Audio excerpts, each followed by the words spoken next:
বেঈমানদেরকে জানায় দেন, আপনি যেই রবের মুরাকাবা করেন, যেই রবের মুশাহাদা করেন, তিনি হলেন আল্লাহ, তিনি হলেন একক, তিনি হলেন একক। যারা নাকি দুই খুদা মানে তারাও পথভ্রষ্ট, যারা তিন খুদা মানে তারাও পথভ্রষ্ট, যারা বহু খুদা মানে তারাও পথভ্রষ্ট, যারা নাকি এক খুদা মানে তারাই সঠিক রাস্তার উপর আছে। জুড়ে বলেন ঠিক না বেঠিক? কুল হুয়াল্লাহু আহাদ। এই আয়াতের মধ্যে অনেক কথা আছে, সব কিছু বলা সম্ভব না। দ্বিতীয় আয়াতের মধ্যে আল্লাহ বলেন আল্লাহুস সামাদ। আল্লাহুস সামাদ, আল্লাহ রাব্বুল আলামিন হলেন অমুখাপেক্ষী। আল্লাহ রাব্বুল আলামিন অমুখাপেক্ষী। আল্লাহ রাব্বুল আলামিন হলেন স্বনির্ভর। আল্লাহ কারো দ্বার ধারে না, কোনো কিছুরও দ্বার ধারে না, কারো উপর ভরসা করে না, কোনো জিনিসের উপর নির্ভর করে না, কোনো ব্যক্তির উপরও নির্ভর করে না। আমার আল্লাহ পরনির্ভর না, আমার আল্লাহ হচ্ছেন স্বনির্ভর। জুড়ে বলেন ঠিক না বেঠিক? আল্লাহুস সামাদ।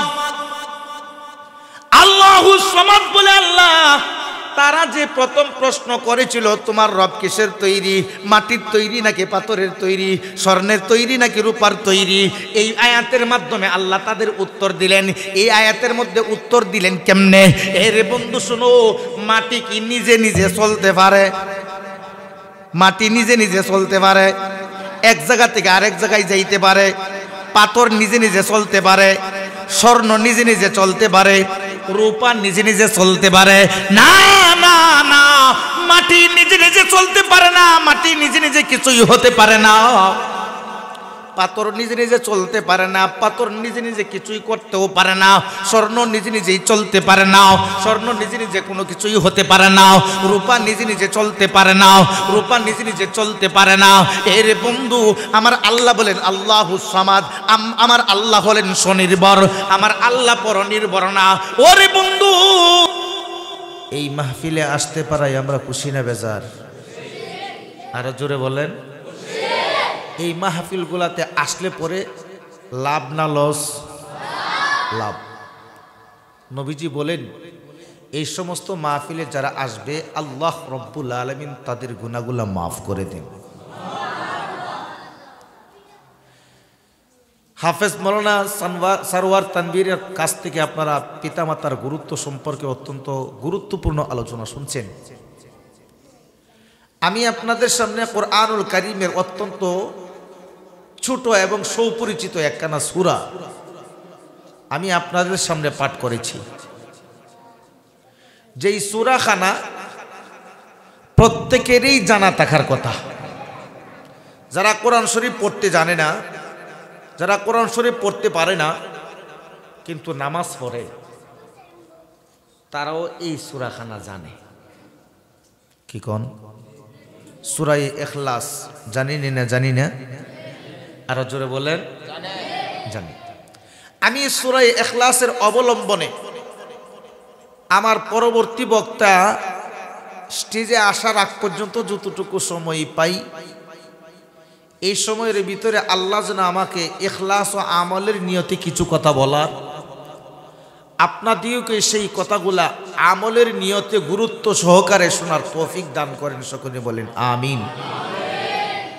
এই সূরার আলোচনার আগে এই সূরা সম্পর্কে কয়েকটা বিষয় আমরা জানি, যা আলোচনা হবে। তা হচ্ছে, এই সর্বপ্রথম আমরা শুনবো এই সূরাখানা নাজিল হলেন কোথায়, এরপরে শুনবো এই সূরার শানে নজুল কি, কখন কোন প্রসঙ্গে আল্লাহ নাজিল করলেন, এরপরে শুনবো এই সূরার মধ্যে আল্লাহ কি বললেন, এরপরে শুনবো এই সূরার ফজিলত কি। সর্বপ্রথম সেই সূরাখানা কোথায় নাজিল করলেন। বাজান, নবীজির দুনিয়ায় আসার পরে নবীজির জিন্দেগিটা প্রথমত দুই ভাগে বিভক্ত। একটা হলো নবীজির উপর নবুয়ত প্রাপ্তির আগের জীবন, আর একটা হলো নবীজির উপর নবুয়ত প্রাপ্তির পরের জীবন। 40 বছরের আগের জীবনটা হলো নবুয়ত প্রাপ্তির আগের, আর 40 বছর পরের জীবনটা হলো নবীজির উপর নবুয়ত প্রাপ্তির পর। প্রথমত নবীজির জীবনটা দুই ভাগে বিভক্ত, একটা হচ্ছে 40 বছরের আগের জীবন, আর একটা হচ্ছে 40 বছরের পরের জীবন। 40 বছরের পরের জীবনটা যেটা নবুয়তি জীবন, সেটা আবার দুই ভাগে বিভক্ত। একটা হলো নবীজির মাক্কি জীবন, আর একটা হলো নবীজির মাদানী জীবন। নবুয়ত প্রাপ্তির পরে নবজিন যতদিন দুনিয়া মক্কায় ছিলেন ততদিন সেই জীবন দিনটাকে বলা হয় মাক্কি জীবনী। আর নবীজি হিজরত করে মক্কা থেকে মদিনায় যাওয়ার পর থেকে নবীজির শুরু হলো মাদানী জীবনী। আমি যেই সূরাটা পড়লাম আপনাদের সামনে, সেই সূরাটা নবীজি মক্কায় থাকাকালীন নবীজির উপর নাজিল হয়েছে। এই হিসাবে সেই সূরাটা হলো মাক্কি সূরা। কি সূরা? নবীজি মক্কা থেকে হিজরত করে মদিনায় যাওয়ার পরে যেই সূরাগুলো নবীজির উপর নাজিল হয়েছে সেই সূরাগুলোকে বলা হয় মাদানী সূরা। তো আমি আপনাদের সামনে যেই সূরাটা পাঠ করেছি সূরা ইখলাস, সেটা হলো মাক্কি সূরা। কি সূরা? জোরে এখন। নবীজি মক্কায় থাকাকালীন এই সূরাটা নবীজির উপর নাজিল হয়েছে। এবার আমরা শুনবো এই সূরার শানে নুজুল কি। বাজান, এই সূরাটা নবীজি সাল্লাল্লাহু আলাইহি ওয়াসাল্লামের উপর নাজিল হয়েছে নবুয়ত প্রাপ্তির পরপর, ইসলামের শুরু লগ্নে। ইসলামের শুরু লগ্নে তখন নবীজির উপর নামাজের কথা বলা হয় নাই, নবীজির কাছে রোজার কথাও বলা হয় নাই, নবীর কাছে হজের কথাও বলা হয় নাই, নবীজির কাছে যাকাতের কথাও বলা হয় নাই, নবীজির কাছে পর্দার কথাও বলা হয় নাই। শুধুমাত্র নবীর উপর নবুয়তি দিলেন।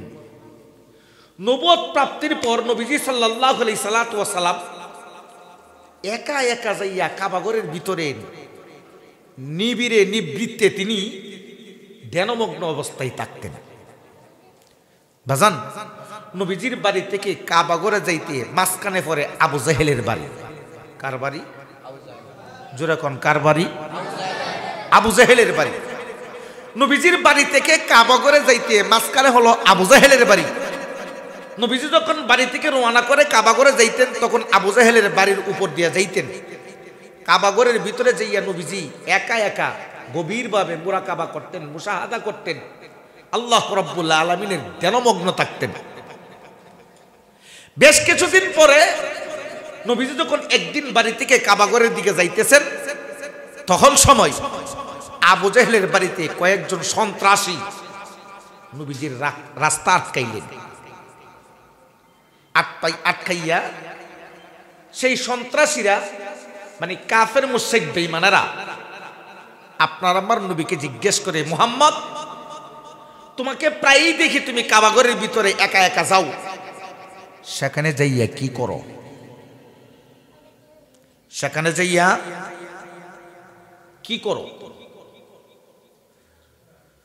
নবীজি সাল্লাল্লাহু আলাইহি ওয়াসাল্লাম জবাব দিলেন, আমি আমার রবের মুরাকাবা করি, মুশাহাদা করি।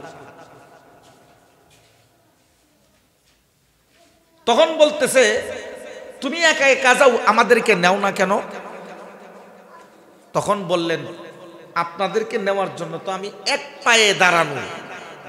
এদেরকে উঠাই দেন এখান থেকে, উঠাই দেন, এদেরকে উঠাই দেন এখান থেকে। এদের স্বভাব কথা বলা বলবে।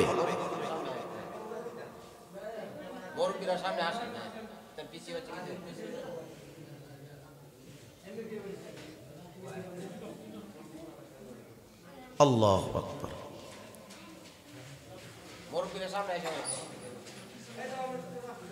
আমরা একটু সামনে গায়ে আসেন, লা ইলাহা ইল্লাল্লাহ, লা ইলাহা ইল্লাল্লাহ, লা ইল্লাল্লাহ, লা ইলাহা ইল্লাল্লাহ,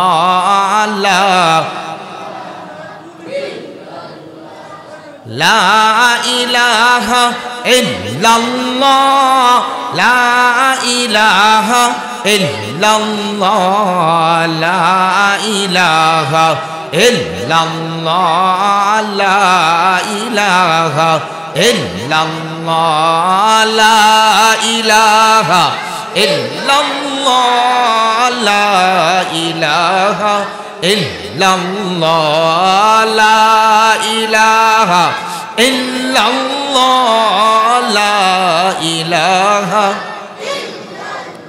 লা ইলাহা ইল্লাল্লাহু মুহাম্মাদুর রাসূলুল্লাহ সাল্লাল্লাহু আলাইহি ওয়াসাল্লাম। কাফের মুশরিক বেঈমানেরা আবু জেহেলের বাড়িতে নবীজির রাস্তা আটকাইয়া জিজ্ঞেস করে, মুহাম্মদ তুমি একা একা কাবা ঘরের ভিতরে যাইয়া তুমি তোমার রবের মুরাকাবা করো, মুশাহাদা করো, আমাদেরকে নিয়ে যাও না কেন? নবীজি বললেন, চলেন যাই, আপনাদেরকে নেওয়ার জন্য তো আমি এক পায়ে দাঁড়ানো। তারা বলতেছে, মুহাম্মদ যাইতে পারি, তবে আমাদের একটা প্রশ্ন আছে। কি আছে? কথা বলবেন। প্রশ্ন আছে। কি প্রশ্ন? তুমি যেই রবের মুরাকাবা করতে যাও, মুজাহাদা করতে যাও, মুশাহাদা করতে যাও, আমরা জানতে চাই তোমার রবের নাম কি? 2 নাম্বার হলো, তোমার রব কিসের তৈরি? মাটির তৈরি নাকি পাথরের তৈরি? স্বর্ণের তৈরি নাকি রূপার তৈরি? এটা হচ্ছে আমাদের প্রশ্ন।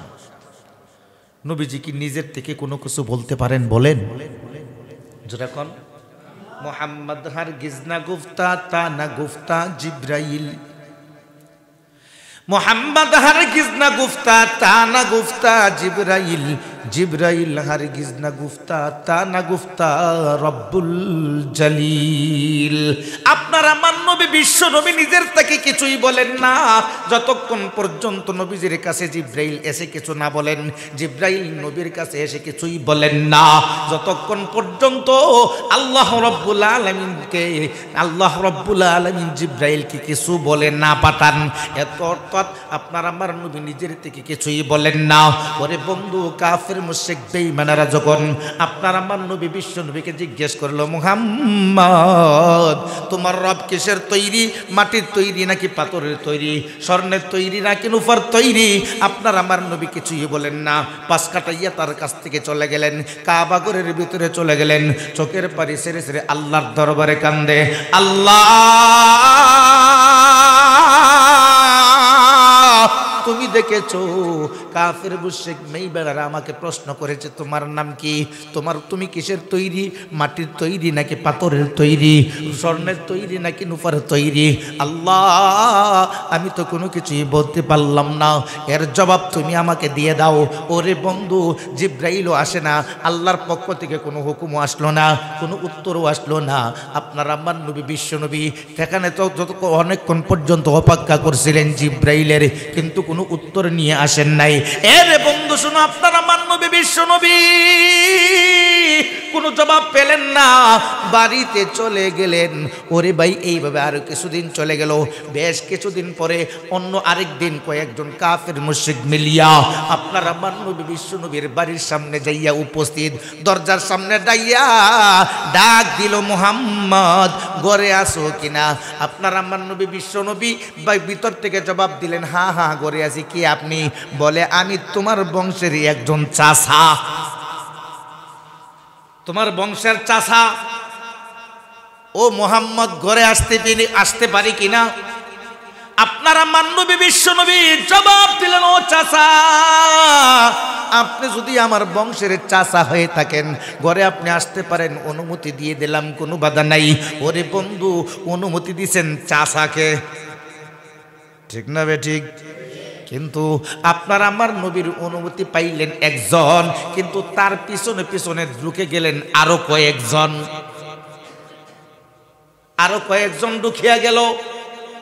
আপনার আমার নবী বিশ্ব নবীকে বলে, মুহাম্মদ তোমাকে প্রায়ই দেখি কাবা ঘরের ভিতরে যাও, সেখানে যাইয়া একা একা কি করো? নবীজি জবাব দিলেন, আমি সেখানে আমার রবের মুরাকাবা করি, মুজাহাদা করি, মুশাহাদা করি। ও মুহাম্মদ একা একা যাও, আমাদেরকে নেও না কেন? আপনারা আমার নবী বিশ্ব নবী জবাব দিলেন, আপনারা যাও, আপনারা যাবেন, আপনাদেরকে নেওয়ার জন্য তো আমি এক পায়ে দাঁড়ানো, চলেন যাই। এবার কাফের মুশরিক বেঈমানেরা জবাব দিল, মুহাম্মদ যাওয়ার আগে তোমার কাছে আমাদের প্রশ্ন আছে। নবী আমার জিজ্ঞেস করলো, কি তোমাদের প্রশ্ন? এবার কাফের মুশরিক বেঈমানেরা বলতে লাগলো, মুহাম্মদ তুমি যেই রবের মুশাহাদা করো, তুমি যেই রবের মুরাকাবা করো, আমরা জানতে চাই তোমার রবের বাবার নাম কি? নাউজুবিল্লাহ কইতেন না? আমরা জানতে চাই তোমার রবের বাবার নাম কি? তোমার রব কোন বংশের?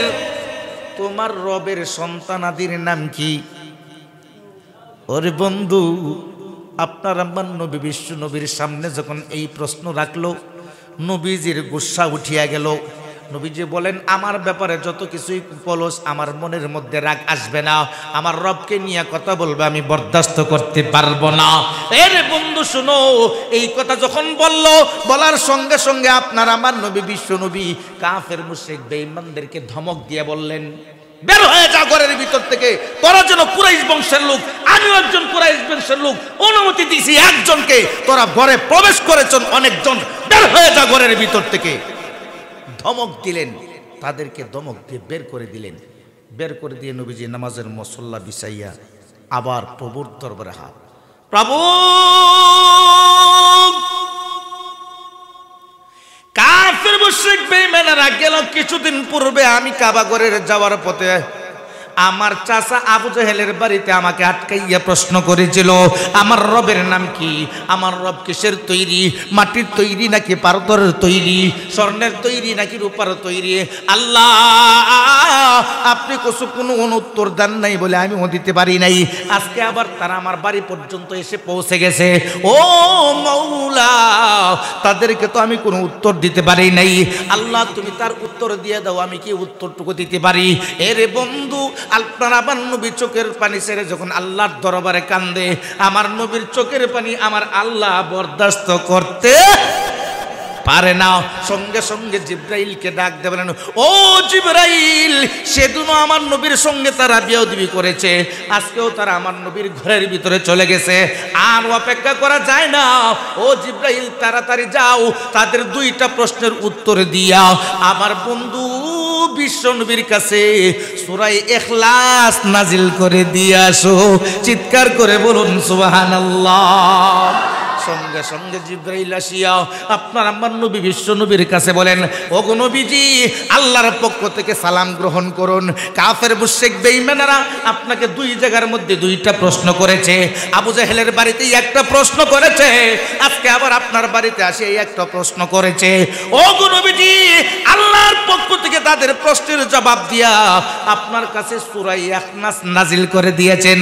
ওরে বন্ধু, সঙ্গে সঙ্গে জিব্রাইল আসিয়া আপনার আমার নবী বিশ্ব নবীর কাছে বলেন, হ্যাঁ নবী, কাফের মুশরিক বেঈমানেরা যে দুইটা প্রশ্ন করেছে, দুইটা প্রশ্নের উত্তর আপনি গ্রহণ করুন। কুল হুয়াল্লাহু আহাদ, কুল হুয়াল্লাহু আহাদ, আল্লাহুস সামাদ, লাম ইয়ালিদ ওয়া লাম ইউলাদ ওয়া লাম ইয়াকুল লাহু কুফুয়ান আহাদ। ইয়া রাসূলুল্লাহ, ইয়া হাবিবাল্লাহ, আল্লাহর পক্ষ থেকে কাফেরদের দুইটা প্রশ্নের উত্তর দিয়ে আমাকে প্রেরণ করেছেন। হে নবী, কাফের মুশরিক বেঈমানরা আপনাকে প্রশ্ন করেছে, আপনার রবের নাম কি? ওগো নবীজি, আল্লাহর পক্ষ থেকে আপনি সূরা গ্রহণ করুন, তাদের জবাব গ্রহণ করুন। আল্লাহ রাব্বুল আলামিন তাদের জবাবে কি বললেন? আপনার আমার নবীকে আল্লাহ বলতেছেন, কুল, হে নবী আপনি বলে দেন, আল্লাহ, কুল হুয়াল্লাহু আহাদ। ওগো নবীজি, আপনি আপনার রবের ব্যাপারে তারা আপনাকে যে প্রশ্ন করেছে, আপনি আপনার রবের ব্যাপারে তারা যে প্রশ্ন করেছে, আপনার রবের নাম কি? তাদেরকে দ্ব্যর্থহীন কণ্ঠে বলে দেন, তাদেরকে স্পষ্ট ভাষায় বলে দেন, আল্লাহ।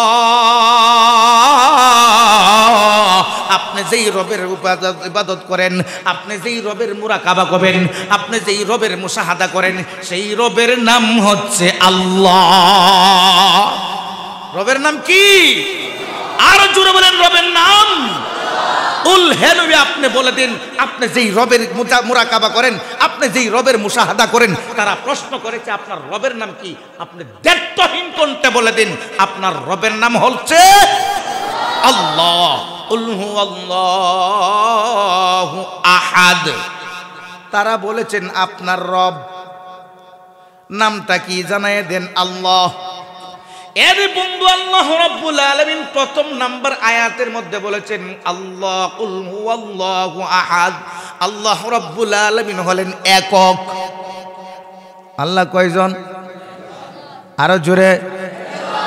আল্লাহ রাব্বুল আলামিন হলেন একক। এই প্রথম নাম্বার আয়াতের মধ্যে অনেক কথার উত্তর দিয়েছেন। কি কথার উত্তর দিয়েছেন? বর্তমান নয়, তখনও নয়, এখন আগে থেকেই আসমানের নিচে জমিনের উপরে আল্লাহ রাব্বুল আলামিনকে একবার না মানা, দুই খুদাও মানে, তিন খুদাও মানে, বহু খুদাও মানে এমন লোক আছে না নাই? আরো জোরে বলেন আছে না নাই? আল্লাহ রাব্বুল আলামিন কুল হুয়াল্লাহু আহাদ বলিয়া তাদেরকে জবাব দিয়ে দিলেন, যারা নাকি এই পৃথিবীতে, যারা নাকি এই দুনিয়াতে দুই খুদা মানে, কয় খুদা? দুই খুদা মাননেওয়ালা আছে না নাই? ইহুদিরা দুই খুদা মানে, আল্লাহ রাব্বুল আলামিনকে আল্লাহ বলে মানেন, আবার পাশাপাশি উযাইর আলাইহিস সালাতু ওয়াস সালামকে আল্লাহর ছেলে মানে। জোরে কোন নাউজুবিল্লাহ। ইহুদিরা দুই খুদা মানে, দুই খুদা মানে, ইহুদিরা দুই খুদা মানে, খ্রিস্টানেরা তিন খুদা মানে, মরিয়ম আলাইহিস সালাতু ওয়াস সালামকে আল্লাহর বিবি মানে, ঈসা আলাইহিস সালাতু ওয়াস সালামকে আল্লাহর ছেলে মানে, আবার আল্লাহ তো আছে ওই। এবার তারা খ্রিস্টানেরা কয় খুদা মানে? আরো জোরে কোন।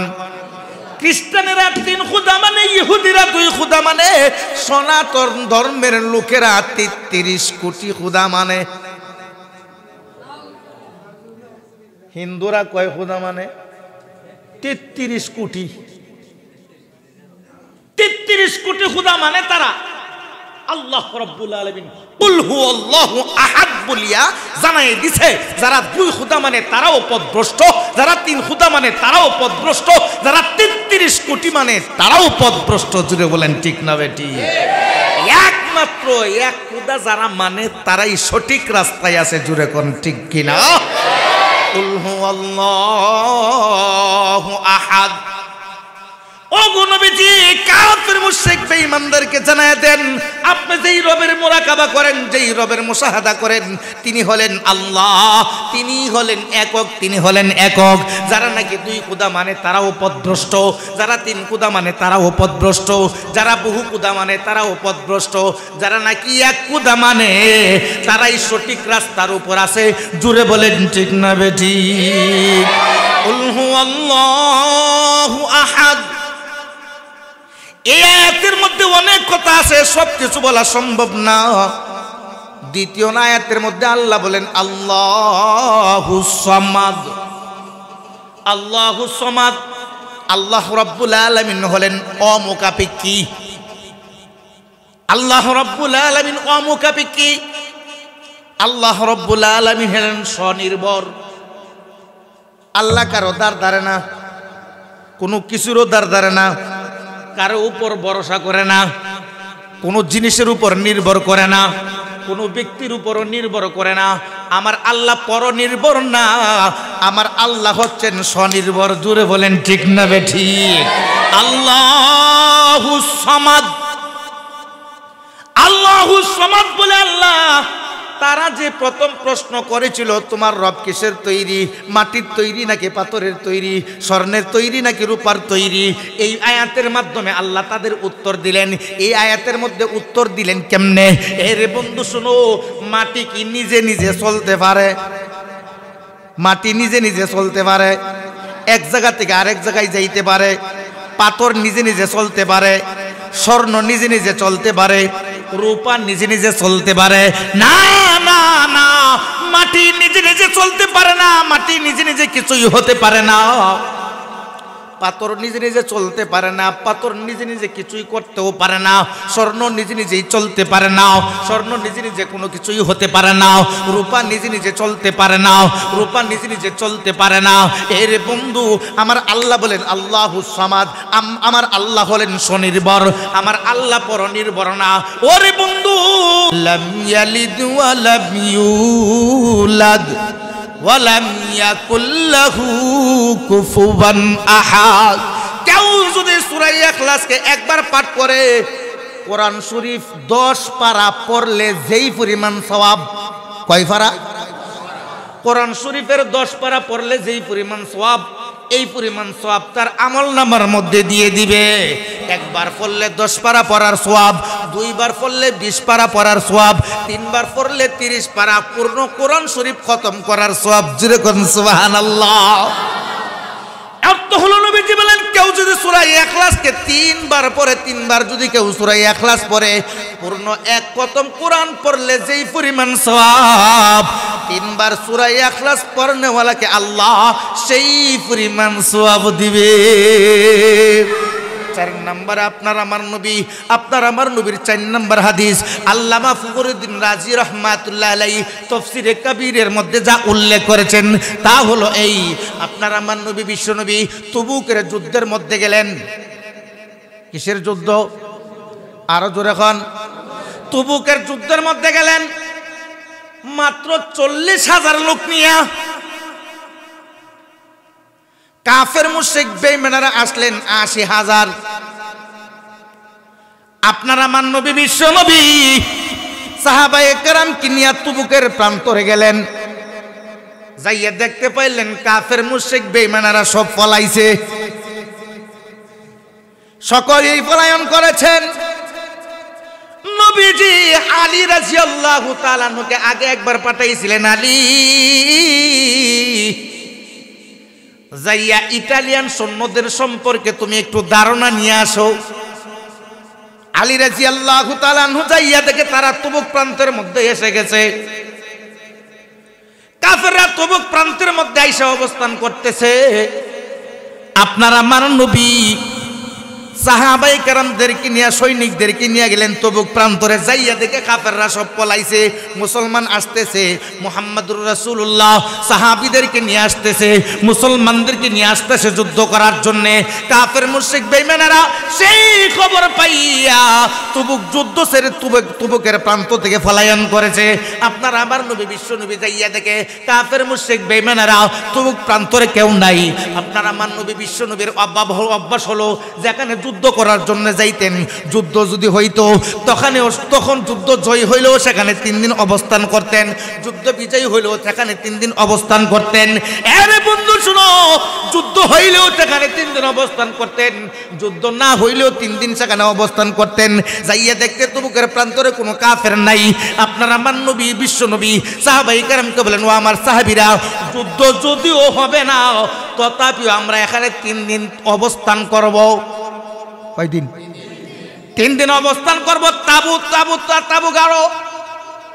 নবীজির নির্দেশ পাইয়া সাহাবায়ে কেরাম সেখানে তাবু স্থাপন করলেন। আপনার আমার নবী বিশ্ব নবী সকালবেলা ঘুম থেকে উঠে সকালবেলা এবার নবীজি ডাক দেবেন, ও আমার সাহাবীরা, কাফের মুশরিক বেঈমানেরা যুদ্ধের ময়দান থেকে পালানোর তো কোনো কারণ দেখি না। হয়তোবা তারা পাহাড়ের পাদদেশে আত্মগোপন করে থাকতেও পারে। চলো যাই, চলো। সাহাবায়ে কেরামকে নবীজি বলেন, তোমরা এখানে থাকো, আমি পাহাড়ের উপরে উঠব। পাহাড়ে যাইয়া আমি এদিক সেদিক ভালো করে তাকাইয়া দেখব কোনো কাফের আশপাশে আছে কিনা। তারা তারা পাহাড়ের পাদদেশে আত্মগোপন করে কে আছে কিনা। নবীজি পাহাড়ের উপর উঠলেন, এদিক সেদিক তাকাইতে লাগলেন। না না না, কাউকে নবীজি দেখলেন না, কাউকে নবীজি পেলেন না। এর বন্ধু শুনো, তখন সময় দ্বিপ্রহরের সময় নবীজি পাহাড়ের উপর উঠছিলেন।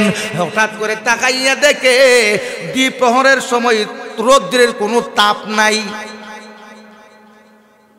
দুপুরে রৌদ্রের তাপ থাকে কিনা? থাকে না। নবীজি দেখতে পাইলেন রৌদ্রের কোনো তাপ নাই। ঊর্ধ্ব আকাশের দিকে তাকাইলেন, তাকাইয়া দেখে সূর্য গ্রহণ লেগে গেছে। গ্রহণ লাগে কিনা? লাগে না। চন্দ্র গ্রহণ লাগে, সূর্য গ্রহণ লাগে। নবীজি উপরের দিকে তাকাইয়া দেখলেন সূর্য গ্রহণ লেগে গেছে।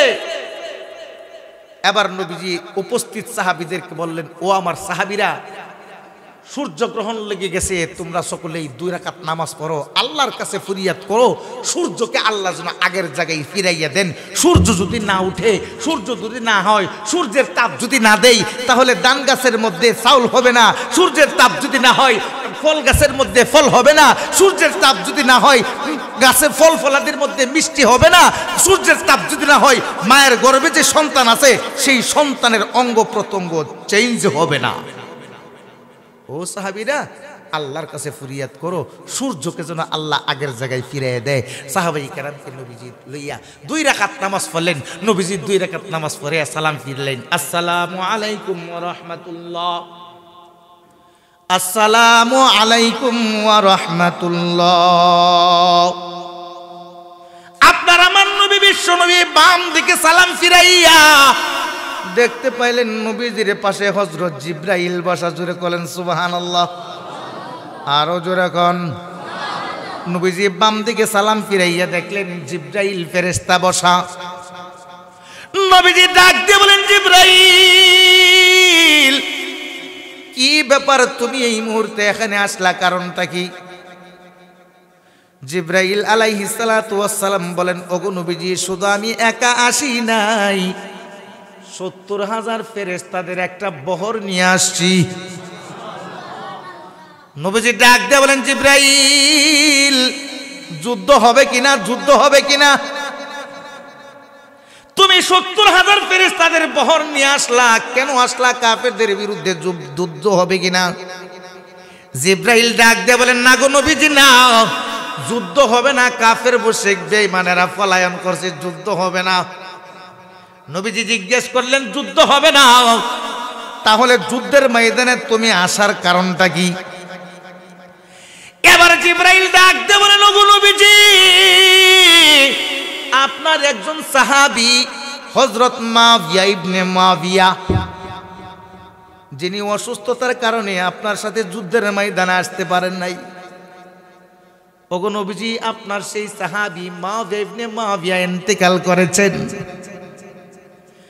আপনার মাবিয়ার মাগফিরাতের জন্য আল্লাহ রাব্বুল আলামিন আমাকে 70,000 ফেরেশতা দিয়া পাঠাইছে। আপনার আমার নবী বিশ্ব নবী জিবরাইলকে বলেন, ও জিবরাইল, আমার সাহাবী মাবিয়া ইবনে মাবিয়ার ইন্তেকালের খবর পাইয়া আল্লাহ রাব্বুল আলামিন তোমাকে 70,000 ফেরেশতা দিয়া পাঠাইছে। আমার সাহাবী মাবিয়া ইবনে মাবিয়ার এত বড় মর্যাদা কেমনে হইল? মরণের পর পর তুমি 70,000 ফেরেশতা নিয়ে আসলা তার মাগফিরাত কামনা করার জন্য। এবার জিবরাইল বলেন, ইয়া রাসূলুল্লাহ, ইয়া হাবিবাল্লাহ, আপনার সাহাবী মাবিয়া ইবনে মাবিয়ার মধ্যে একটা আমল ছিল, একটা আমল ছিল। এ বন্ধু শুনেন, নবীজিকে বলেন, জিবরাইলে বলেন, ওগো নবীজি, আপনার সাহাবী মাবিয়া ইবনে মাবিয়ার একটা আমল ছিল, একটা আমল। কি আমল ছিল?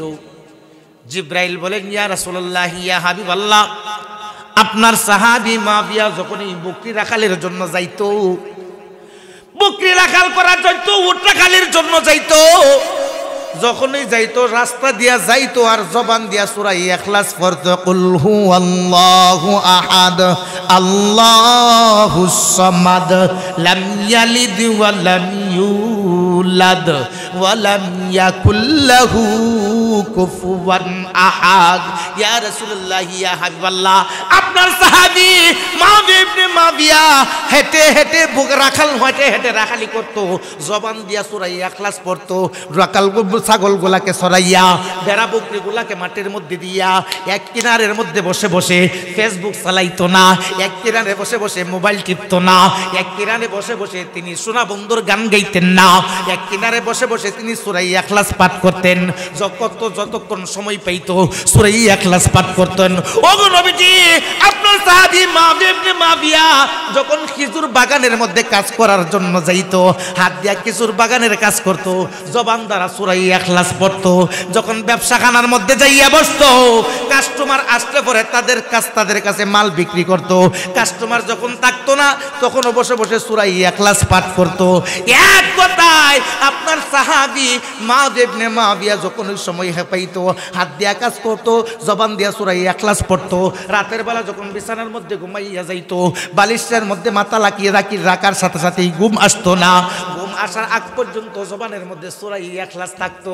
ওরে বন্ধু, জিবরাইল আলাইহিস সালাতু ওয়াস সালাম আপনার আমার নবী বিশ্ব নবীকে বলেন, ওগো নবীজি বেশি বেশি বেশি বেশি সূরা ইখলাস পড়ার কারণে তার ইন্তেকালের সাথে সাথে আমাকে আল্লাহ ৭০,০০০ ফেরেশতা দিয়ে পাঠাইছে তার মাগফিরাত কামনা করার জন্য। চিৎকার করে বলুন সুবহানাল্লাহ। এর বন্ধু, আমরাও যদি এখন পর্যন্ত সেই আমলগুলা চালু রাখি, আমাদের ইন্তেকালের সময় ফেরেশতা এসে আপনার আমার জন্য মাগফিরাত কামনা করবেনই না করবে না? তাহলে আজকে থেকে আমরা সেই সূরা ইখলাসের আমল করবনি। এর বন্ধু শুনো, শুধু তাই না, আল্লামা ফখরুদ্দিন রাজি রহমাতুল্লাহি আলাইহি তাফসীরে কাবীরের মধ্যে সূরা ইখলাস সম্পর্কে আপনার আমার নবী বিশ্বনবীর আরো একটা হাদিস বর্ণনা করেছেন। কি হাদিস বর্ণনা করেছেন? আপনার আমার নবী বিশ্বনবী এক সময় মসজিদে নববীর মধ্যে বসা। আনাস ইবনে মালিক রাদিয়াল্লাহু তাআলা আনহু বলেন, আমিও নবীজির পাশে বসা, কারণ আমি নবীজির বিশেষ একজন খাদেম। ওগো নবীজি, আনাস ইবনে মালিক বলেন আমিও নবীর পাশে বসা। এমন সময় জিবরাইল আইসা নবীর কাছে আসছে। কে আসছে? জিবরাইল নবীর কাছে আইসা সালাম দিলেন, আসসালামু আলাইকা ইয়া রাসূলুল্লাহ। এই বলে জিবরাইল নবীজির পাশে বসলেন। কথা বলবেন। এখনো কথা শুরু হয় নাই। কথা বলার আগে আগেই আল্লাহর নবীর সাহাবী হযরত আবু যর গফারি রাদিয়াল্লাহু তাআলা আনহু মসজিদে নববীর দরজা দিয়া মসজিদের ভিতরে প্রবেশ করতেছে। এমন সময় জিবরাইল আপনার আমার নবী বিশ্ব নবীকে ডাক দিয়ে বলেন, ওগো নবীজি, ওই যে আপনার সাহাবী আবু যর গফারি আসতেছে। জিবরাইল নবীকে বলেন, ওগো নবীজি, ওই যে আপনার সাহাবী আবু যর গফারি আসতেছে।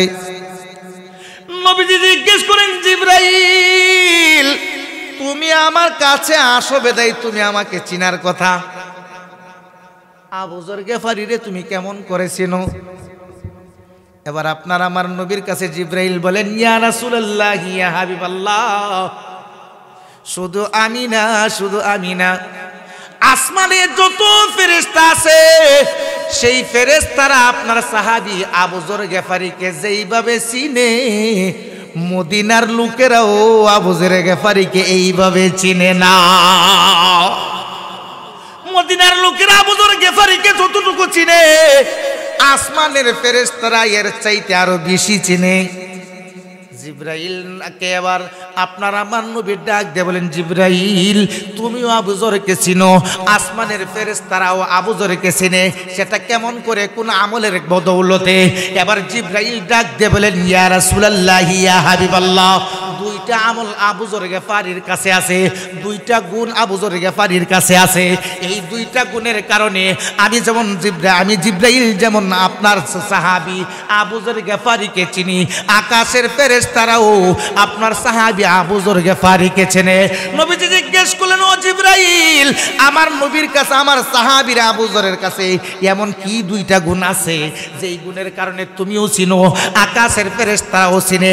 এবার জিবরাইল ডাক দিয়ে বলেন, ইয়া রাসূলুল্লাহ, ইয়া হাবিবাল্লাহ, দুইটা গুণের মধ্যে প্রথম নাম্বার গুণ হলো আবু যর গফারি নিজেকে অনেক ছোট মনে করে।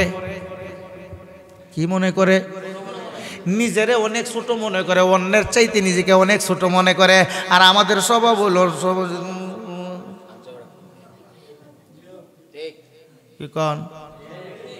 আমাদের স্বভাব হলো, চিনোস আমারে, চিনোস না,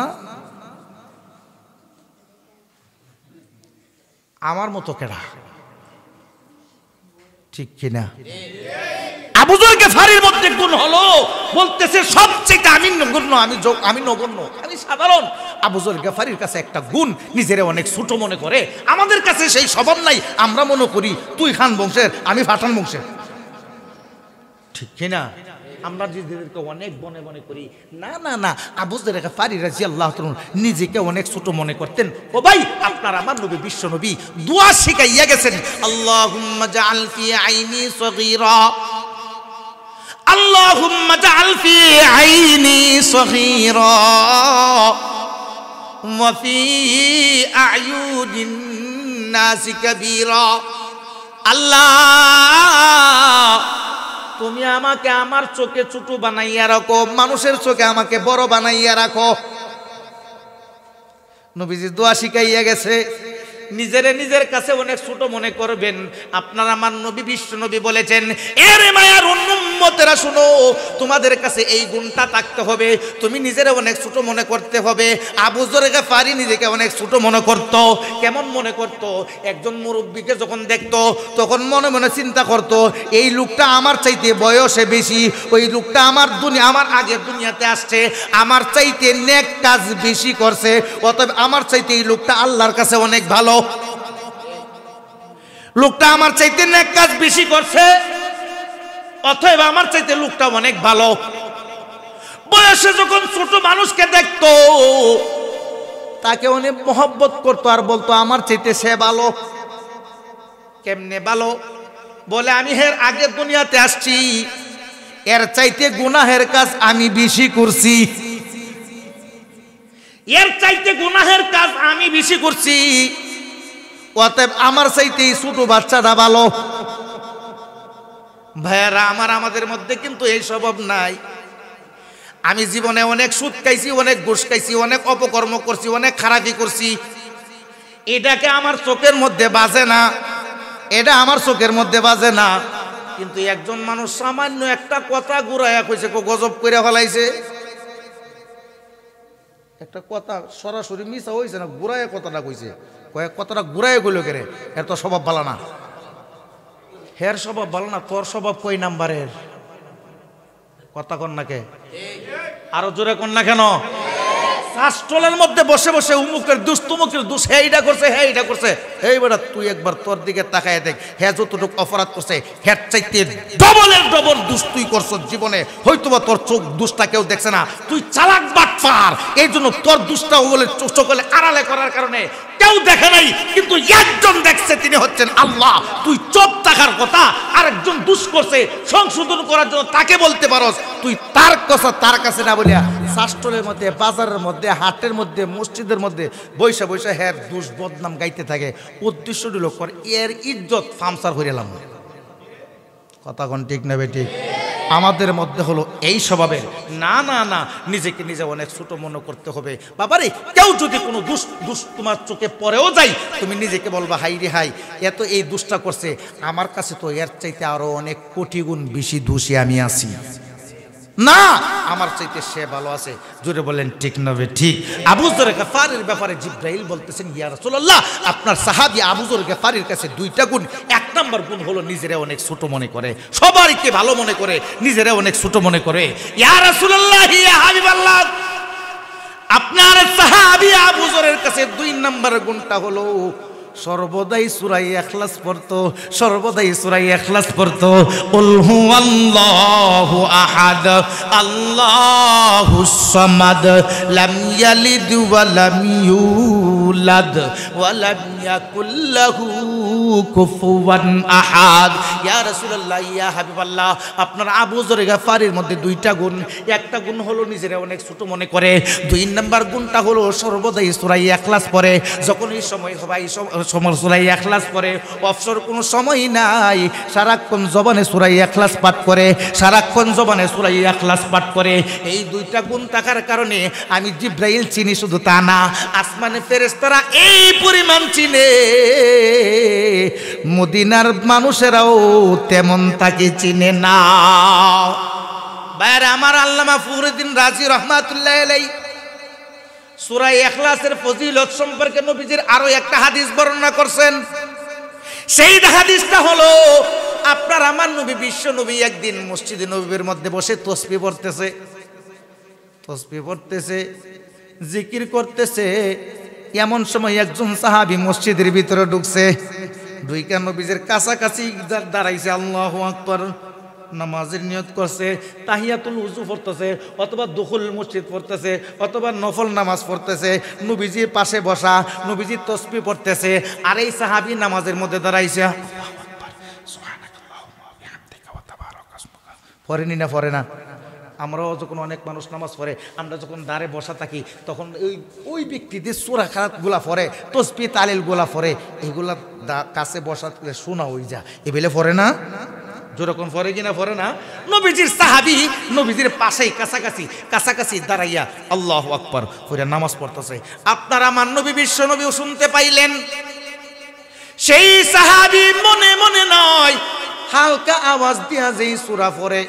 এখানে একটা কথা বলে রাখি, আমরাও যারা নামাজ পড়ি, যখন আমরা চুপে চুপে কেরাতগুলা পড়ব, এতটুকু জোরে পড়ব যেন আমার আওয়াজটা আমি শুনি। যিনি পড়েন তিনি শুনবেন, যিনি পড়েন তিনি শুনবেন, নাকি শুধু টুট লড়াইলে হইব? টুট লড়াইলে শুধু টুট নাড়াইলে হবে না, আপনি কি পড়তেছেন সেটা আপনি যেন শুনেন, আবার আরেকজনে যেন ডিস্টার্ব নাও। এর বন্ধু শুনো, আপনার আমার নবী বিশ্ব নবীর সাহাবী এবার নামাজের মধ্যে নিয়ত বানলেন, নামাজের নিয়ত করলেন, নামাজ পড়তেছেন। আপনার আমার নবী শুনতে পাইলেন তিনি প্রতি রাকাতে সূরা ফাতিহার পরে সূরা ইখলাস পড়ে, প্রতি রাকাতেই সূরা ফাতিহার পরে সূরা ইখলাস পড়ে, প্রতি রাকাতেই সূরা ফাতিহার পরে কুল হুয়াল্লাহ শরীফ পড়ে। এর বন্ধু শুনো, নবীজি শুনতে পাইলেন এই সাহাবী 2 রাকাত নামাজ পড়লেন, 2 রাকাতের মধ্যে সূরা ফাতিহার পরে সূরা ইখলাস পাঠ করলেন, সূরা ইখলাস পাঠ করিয়া 2 রাকাত আদায় করলেন। আসসালামু আলাইকুম ওয়া রাহমাতুল্লাহ, আসসালামু আলাইকুম ওয়া রাহমাতুল্লাহ। ডান দিকে বাম দিকে যখন সালাম ফিরিলেন, এবার আপনার আমার নবী বিশ্ব নবী ওই সাহাবীকে জিজ্ঞেস করলেন, ও আমার সাহাবী তুমি একটু এইদিকে আসো। এবার নবীজির কাছে যখন সাহাবী আসলো, জিজ্ঞেস করে তুমি কি আলাম তারা সূরা জানো না করে জানি, তুমি ইলাফি কুরাইশিন জানো না জানি, আর আইতাল্লাজি তুমি জানো না জানি, কুল হুয়াল্লাহ শরীফ তুমি কুল আউযু বিরাব্বিল ফালাক জানো না নি জানি, কুল আউযু বিরাব্বিন নাস জানো নি কো জানি। ওরে আমার সাহাবী, আলাম তারা সূরা জানো, কুরাইশ সূরাও জানো, তুমি সব এই অন্য সূরাও জানো, তাহলে অন্য সূরা বাদ দিয়া 2 রাকাত নামাজ পড়লা। 2 রাকাতের মধ্যে তুমি সূরা ফাতিহার পরে সূরা ইখলাস পড়লা, শুনলাম ঘটনা কি? তুমি 2 রাকাতের মধ্যে কুল হুয়াল্লাহ শরীফ পড়লা, কারণটা কি? এবার সেই সাহাবী ডাক দিয়ে বলেন, ইয়া রাসূলুল্লাহ, ইয়া হাবিবাল্লাহ, ইমাম সাহেবের পিছনে যখন নামাজ পড়ি, ইমাম সাহেব যেই সূরা পড়ে আমি দাঁড়াইয়া শুনি, আর যেই নামাজগুলা আমি একা একা পড়ি, আমি সেই নামাজের মধ্যে সূরা ফাতিহার পরে সূরা ইখলাসই পড়ি।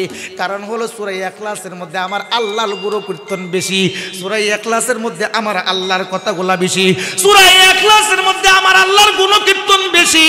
ইয়া রাসূলুল্লাহ, ইয়া হাবিবাল্লাহ, এই সূরাকে আমি মহব্বত করি, এই সূরাকে আমি মহব্বত করি, এই জন্য আমি প্রতি রাকাতের মধ্যে সূরা ফাতিহার পরে সূরা ইখলাস পড়ি। আমার নবী জিজ্ঞেস করেন, সাহাবী তুমি সূরা ইখলাসকে মহব্বত কইরা পড়নি? বলে হ্যাঁ। এবার আপনার আমার নবী বিশ্ব নবী সাহাবীকে ডাক দিয়ে বলেন, ও সাহাবী, সূরা ইখলাসকে যদি মহব্বত করে, সূরা ইখলাসকে যদি মহব্বত করেই থাকো, এই সূরা ইখলাসের মহব্বতে তোমাকে জান্নাতে পৌঁছাইয়া দিবে। বাইরে আমার আল্লামা ফখরুদ্দিন রাজি রহমাতুল্লাহ আলাইহি তাফসীরে কাবিরের মধ্যে আরো একটি হাদিস বলছেন, কষ্ট হইতাছে। সেই হাদিসটা হচ্ছে আপনার আমার নবী বিশ্ব নবী এক সময় মসজিদ নববীর মধ্যে বসা, এমন সময় একজন গ্রাম্য সাহাবী, বিদুইন সাহাবী, অনেক দূর তার বাড়ি, সেই দূর থেকে নবীজির কাছে আসলেন, মসজিদে নববীর মধ্যে যাইয়া ঢুকলেন, যাইয়া দেখলেন নবীজি মসজিদে নববীর ভিতরে বসা। এবার আপনার আমার নবী বিশ্ব নবীর সাহাবী নবীজির কাছে যাইয়া সালাম দিলেন, আসসালামু আলাইকা ইয়া রাসূলুল্লাহ। বসছেন, বৈশা লোকটা চেহারা গামতাছে, শরীর গামতাছে, কাপড়ে ভিজিয়া গেছে। ওরে বন্ধু, অনেক দূর থেকে হাইটা যদি আপনি বসেন, আপনার শরীর দিয়া গাম আসবে না আসবে না? আসে কি না?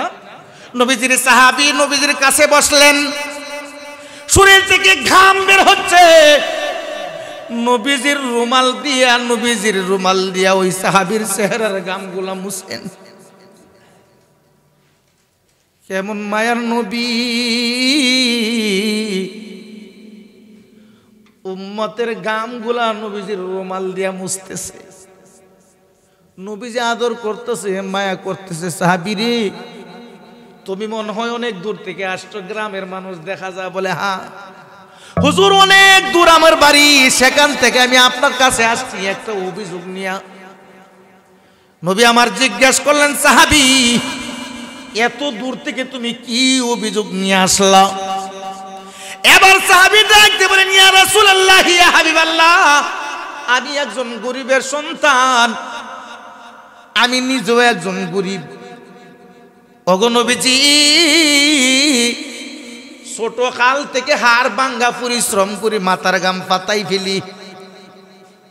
ওগো নবীজি, প্রতিদিন যেই রুজি করি, যেই পরিমাণ আয় করি, আয়ের সাথে ব্যয়ের কোনো মিল নাই।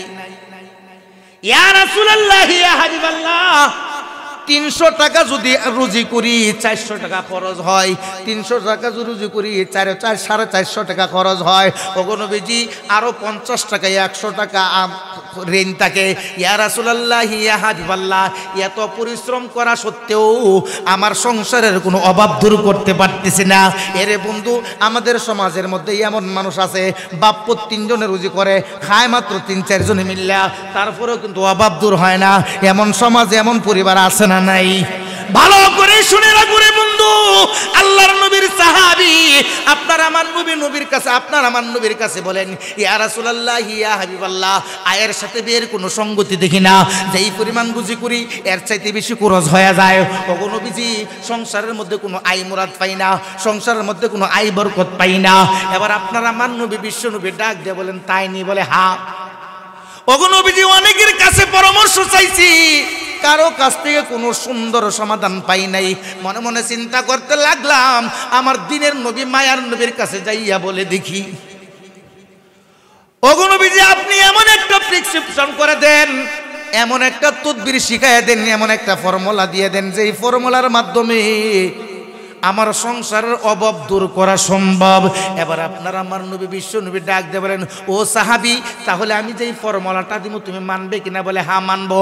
এবার আপনার আমার নবী, বিশ্ব নবী ডাক দিয়ে বলেন, ও আমার সাহাবী, শুনো, তুমি যখন সকালবেলা ঘর থেকে বের হইবা, যেখানেই যাও, হাওরেই যাও আর বাজারেই যাও, ব্যবসাতে যাও আর কাজ করতে যাও, যেখানেই যাও, তুমি যখন আবার বাড়িতে আসবা, বাড়িতে আইসা সরাসরি ঘরের ভিতরে প্রবেশ করবা না, সরাসরি ঘরের ভিতরে প্রবেশ করবা না, দরজার সামনে এসে দাঁড়াইবা। শুনেন, দরজার সামনে এসে দাঁড়াইবা। এবার ঘরের ভিতরে যিনি তাকে সালাম দিবা।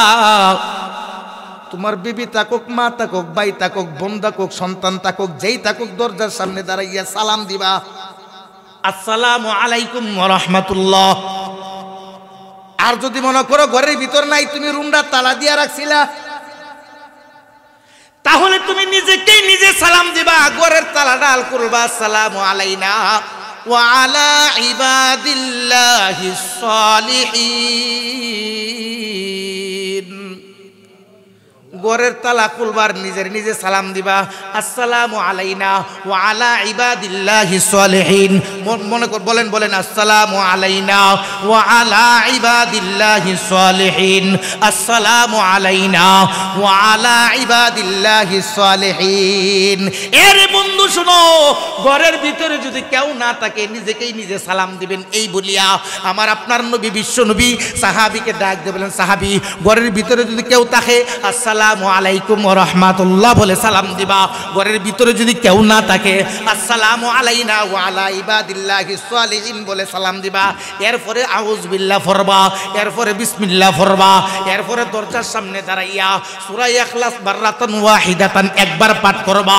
কুল হুয়াল্লাহু আহাদ, আল্লাহুস সামাদ, লাম ইয়ালিদ ওয়া লাম ইউলাদ ওয়া লাম ইয়াকুল লাহু কুফুয়ান আহাদ।